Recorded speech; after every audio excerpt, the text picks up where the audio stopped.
Salut, bienvenue dans ton émission d'auto-nettoyage spirituel. Et j'aimerais continuer aujourd'hui la discussion sur les parasites brutaux et dominateurs qui nous trompent, ceux qui entretiennent leur prédation en nous insufflant leur mode de pensée. Alors que l'on croit que ces prédateurs sont des entités non humaines, ou au contraire qu'on soit persuadé que les théories des gnostiques, comme d'autres courants de pensée spirituels, n'ont aucun fondement et que nos prédateurs ne sont qu'humains, que l'on croit l'une ou l'autre version, leur mode d'opération en fait est identique. Quelle que soit la variante exacte, il est évident que 99% de la population sert de serviteur au maître. Nous ne sommes que les serviteurs corvéables des puissants, qu'ils soient humains ou non. J'ai pas les chiffres exacts, mais plus de 50% de la richesse mondiale appartient à une poignée de gens. J'ai rien contre la différence de richesse, mais là, on n'est pas dans de la différence. On fait face à de la prédation, ni plus ni moins. Prédation de ressources, prédation d'argent. Cette poignée nous suce notre énergie, nous suce notre vitalité et notre fric jour après jour. Alors certes, on nous offre quelques sucres. Quand tu auras bien travaillé, tu auras le droit à une retraite. Alors une retraite petite ou confortable, selon le boulot qu'on aura fait et selon une combinaison d'autres critères plus ou moins justes. Mais petite ou grosse carotte, ça reste un sucre après avoir reçu quelques coups de bâton. Et ceux qui tirent vraiment les ficelles, ceux qui détiennent vraiment le pouvoir, ils agissent comme des parasites en nous faisant consommer et bosser plus que nécessaire dans des conditions manipulées et indignes de la véritable liberté. Et ils en ont jamais assez. Cette pseudo-élite se considère très certainement comme une élite éclairée, mais moi je la considère comme une élite morbide. Je ne nie pas leur intelligence, ce sont des gens très intelligents. S'ils n'étaient que brutaux, ils ne seraient pas là où ils sont. Ils sont brutaux et intelligents, avides, arrogants, manipulateurs, vaniteux, mais intelligents. Donc cette élite, entre guillemets, en veut toujours plus de moyens, et surtout toujours plus de contrôle. Cette élite qui tire les ficelles change certainement au cours de l'histoire, au cours des siècles, mais leur état d'esprit, c'est toujours le même. Et on n'est que du bétail stupide, domestique et corvéable, du bétail surveillé, à contraindre et à faire aller là où eux l'ont décidé. Du bétail uniquement bon à produire et à consommer. Alors certes, on a des conditions de vie et de travail moins rudes qu'auparavant. Oui. Mais il n'est pas dit que la relative douceur qui est la nôtre en ce moment, en tant que corvéable, il n'est pas dit que cette douceur relative perdure dans les décennies à venir. Ça pourrait changer rapidement et revenir à une rudesse qu'on croyait révolue. Donc ces élites, car à mon avis il y en a plusieurs, agissent comme des clans mafieux qui se battent entre eux pour gagner ou conserver le contrôle.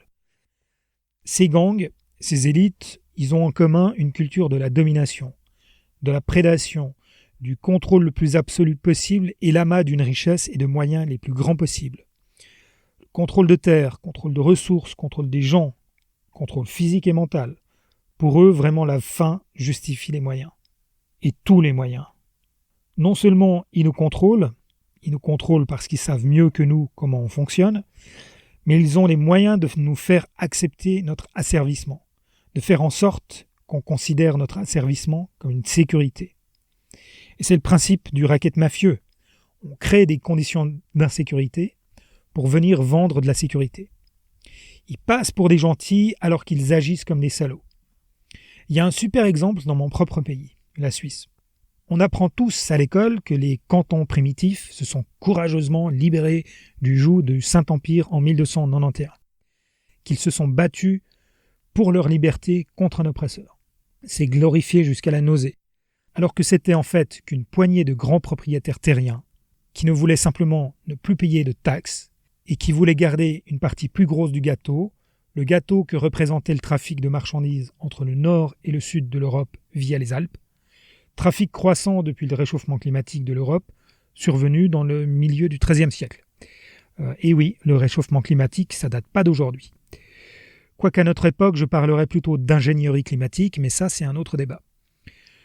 Donc, ces grands propriétaires terriens se sont battus pour des motifs avides de profit. Alors, j'ai rien contre. Ce qui me dérange, c'est toujours ce besoin honteux de camoufler l'avidité derrière des excuses de liberté, de courage, de bravoure. La poignée d'insurgés se sont battus pour avoir plus de pognon, pas pour des motifs élevés comme la liberté ou pour le bien des autres. Ils n'en avaient rien à faire du bien des autres. C'est uniquement le leur qui comptait. Une nouvelle fois, ça ne me dérange pas si c'est dit, si c'est assumé tel quel. Pourquoi est-ce qu'il faut toujours enjoliver les choses ? Quand les gens ils ont un comportement dominateur et mafieux, qu'ils l'assument sans avoir un besoin morbide de passer pour des gentils, des libérateurs ou des altruistes qui se sacrifient, entre guillemets.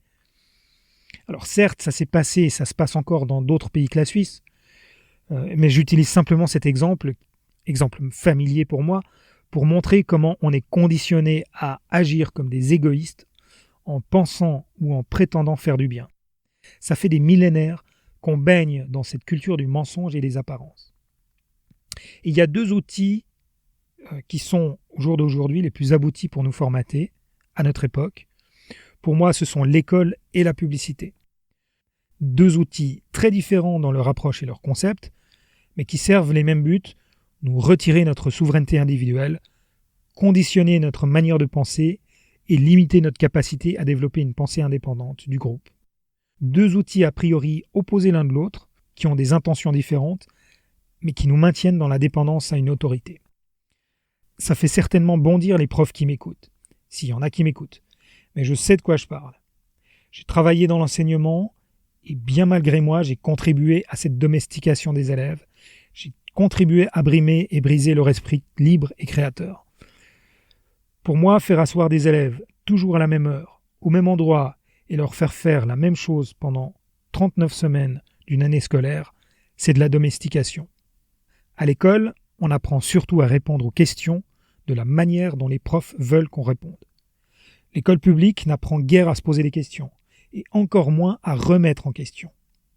Mais j'ai également remarqué que les pros du secteur de l'éducation font partie des personnes les plus faciles à manipuler parce qu'ils se jugent trop intelligents pour être manipulés. Ça m'a fait mal de me l'avouer lorsque je l'ai remarqué, parce que j'ai été dans ce cas-là. J'ai pensé la même chose. Je sais qu'en tant que prof, on fait plus de mal que ce qu'on pense à notre insu. Il me semble avoir lu que la noblesse et l'élite financière des pays occidentaux se nomment eux-mêmes les Olympiens. Et ces Olympiens, les tsars ou les fils du ciel, tous les autres clans mafieux qui règnent et qui tirent les ficelles au niveau planétaire, tous ces clans mafieux se déguisent en gens bien comme il faut, et tous ont une vision élitiste et technocratique du monde. Ils ont un besoin viscéral de contrôle, un besoin maladif de contrôler les ressources, de contrôler les gens et de contrôler le futur, voire même maintenant de prédire le futur. C'est une vision de l'avenir à vomir. C'est un futur dans lequel on se laisse diriger parce que dès petit, on apprend à suivre les règles et l'autorité. On intègre qu'il est primordial de suivre les règles. Non pas les quelques règles saines et utiles du véritable amour-propre et de la confiance en soi, celles qui sont indispensables pour respecter les autres aussi bien que soi-même. Non, pas celles-là. On suit une quantité de règles pour ne pas remettre en cause l'absurdité du fonctionnement pyramidal causé par l'instinct de domination et de prédation qu'on nous propose et qu'on nous force à considérer comme normal. Et c'est difficile de se soustraire à cette programmation quand on est enfant. C'est extrêmement difficile de se dire que ce qu'on est en train de nous apprendre, c'est néfaste et incorrect. Alors on sent bien qu'il y a quelque chose qui cloche au fond de nous quand on est enfant. On sait bien qu'il y a quelque chose qui ne va pas, mais on n'a pas de mots pour l'expliquer, on n'a pas de mots pour l'exprimer. Et ça nous met dans une situation terrible. Soit on doit faire taire cette voix et on se brime, et on apprend très vite l'autocensure, soit on en garde une révolte, une amertume légitime. Et c'est notre devoir d'adulte de faire émerger cette révolte, ce goût amer et dégoûtant. Réclamer et proclamer à nouveau sa souveraineté, c'est aussi dire le conditionnement que j'ai appris, l'endoctrinement que j'ai subi quand j'étais enfant me dégoûte et je m'en libère. Je sais que j'en parle à chaque émission, mais c'est véritablement un fantastique moyen de se nettoyer de quantité de mensonges qu'on a ingurgités et qu'on perpétue soi-même sans y avoir conscience. Qu'on se comprenne bien, proclamer sa souveraineté, c'est pas de l'égocentrisme ou de l'individualisme. C'est de l'amour-propre sain. C'est sain parce que ce qui est bon pour moi, lorsque je me libère de ces endoctrinements et de ces conditionnements, c'est aussi bon pour les autres autour de moi, parce que je suis plus franc, plus honnête. Mon estime de moi étant plus saine, j'ai plus besoin d'utiliser la manipulation, l'agressivité ou le mensonge.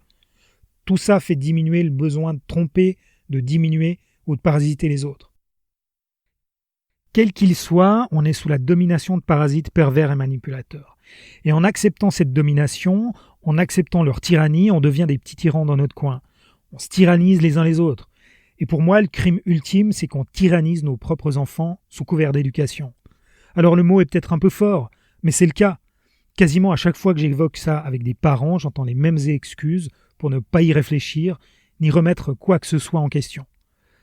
Il n'en reste pas moins qu'on est coupable, et je me mets dans l'eau, car je suis papa moi-même, on est coupable d'endoctriner nos enfants, à croire que la domination, c'est quelque chose de bon et de correct. On est responsable de nos enfants, et les profs sont responsables de la sécurité de leurs élèves. Je suis d'accord. Cela dit, être responsable de quelqu'un, ça ne signifie pas l'endoctriner en lui imposant un chantage affectif, ni de la domestication. Ça ne nous autorise pas à brimer ou briser leur créativité, ni de régner par la terreur et la coercition, encore moins de leur instiller nos propres peurs, nos angoisses, nos frustrations. J'ai bien conscience que c'est difficile de ne pas tomber dans ces pièges. Je suis papa, j'ai été enseignant, j'ai commis certainement toutes ces erreurs. Mais on utilise la difficulté comme un oreiller de paresse, pour ne pas changer et ne pas remettre en question nos propres fonctionnements. Et si on ne remet pas cette domestication scolaire en cause, on ne peut pas remettre en cause le fait d'être utilisé, dominé ou lessivé par le système dans lequel on évolue. C'est toujours cocasse d'entendre les gens dire qu'ils ont l'impression de n'être plus que des numéros, ce qui est vrai, alors que, en fait, on est collectivement d'accord pour entretenir ce jeu-là.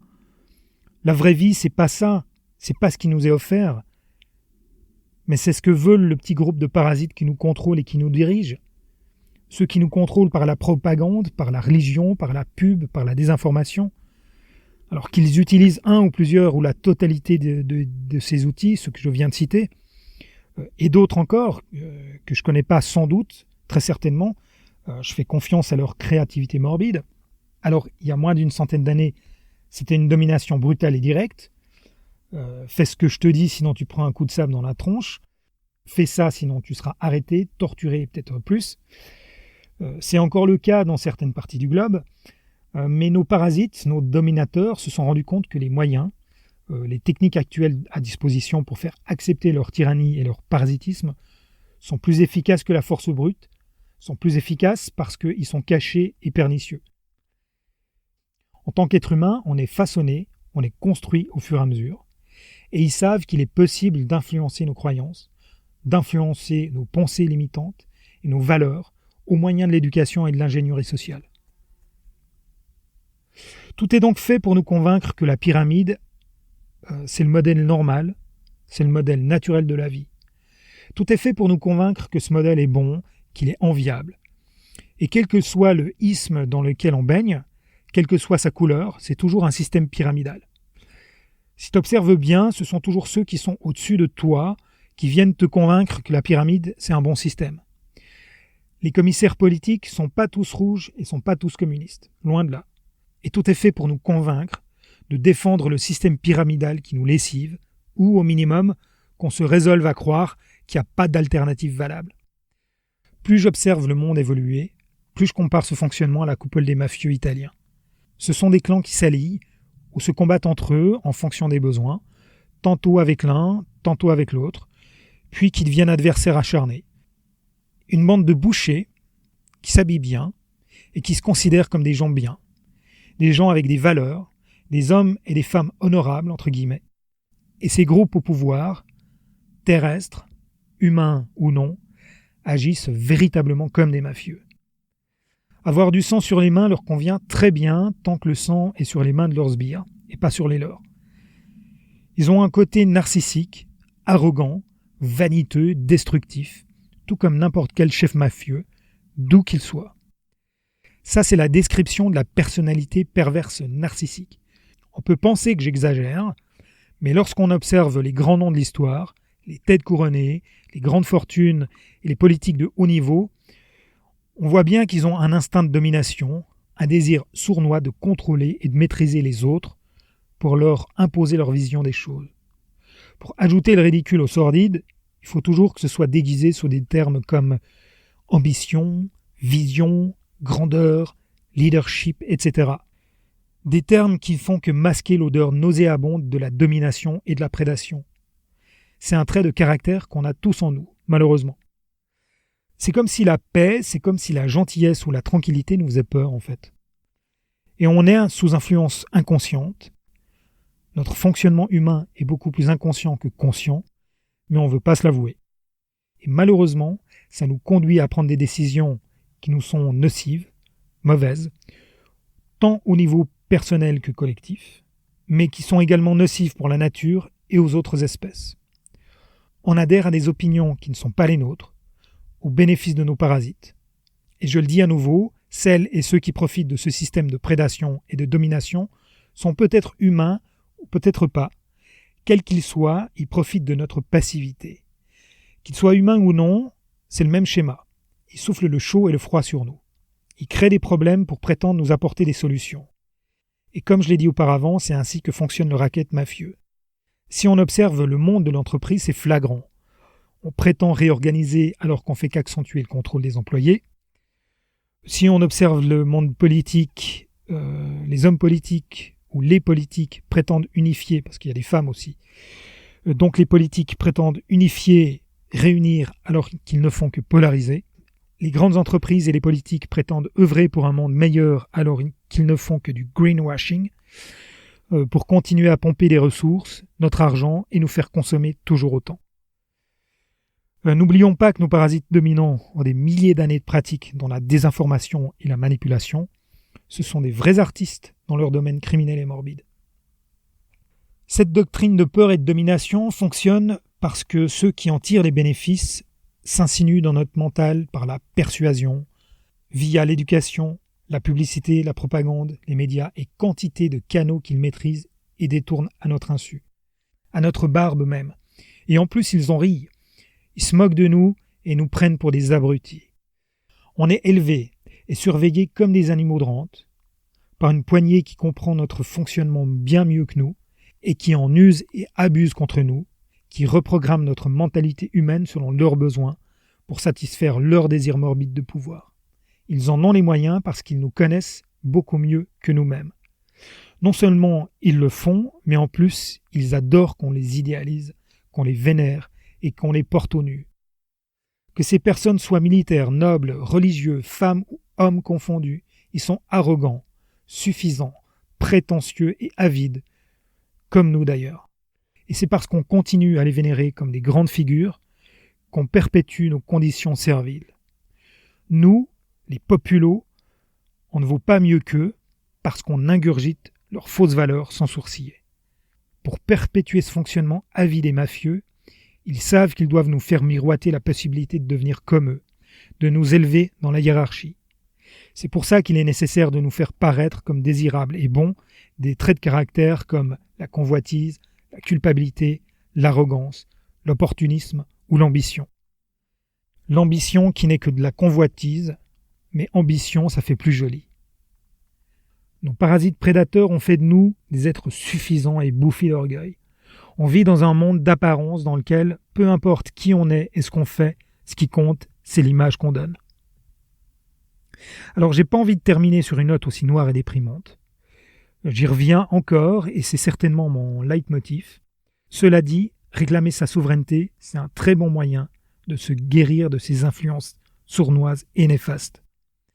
C'est un bon moyen car il est simple.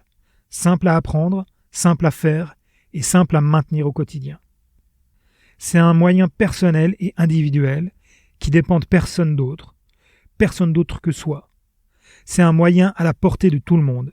Il suffit de prendre 10 à 15 minutes chaque jour pour déclarer sa souveraineté, pour abroger les accords et les contrats qu'on a pu prendre inconsciemment, soit dans cette vie, soit avant de s'y incarner. Et quoi que l'on croie, c'est toujours très utile de proclamer sa souveraineté individuelle. Et j'encourage chacune et chacun à le faire. De nouveau, si tu as besoin d'aide pour le faire, si tu as besoin d'un coup de main pour débuter, il y a une solution que j'ai mise au point pour t'accompagner. Ça se trouve sur le site autonettoyage-spirituel.com. Je t'ai mis le lien dans la description de cette émission. Tu cliques dessus, ça t'amène sur mon site et je t'explique tout là-dessus. Donc, si tu en as besoin, clique sur le lien dans la description. À demain pour une nouvelle émission. Salut!